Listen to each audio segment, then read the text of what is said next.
Burnout doesn't necessarily result from how many hours you work.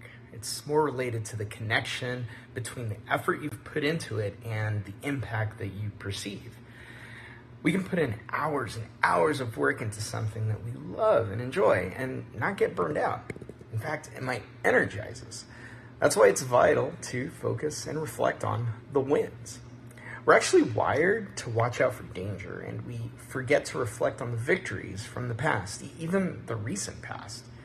And too often, we focus on what didn't happen, or on what didn't work, or what we want to achieve in the future that hasn't happened yet, rather than focus on the wins. So, I recommend recording your wins regularly. So every week, take a 3x5 index card like this one, and write down at least one win from the last week, and it doesn't matter how big or small these were. I find this to be a great way to end on a Friday, reflect back on the inevitable wins of the past week that you otherwise might have missed. It's a good way to start a Monday also to help start a new week in a positive tone. But regardless of when you do this, after a while, when you've had a tough day, you can whip out your collection of weekly wins and remember the good that you've been able to accomplish.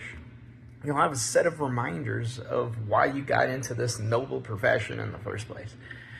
I suggest doing this with a teacher buddy and then sharing the wins out loud, for regular accountability, and it's just a positive way to interact with your coworkers.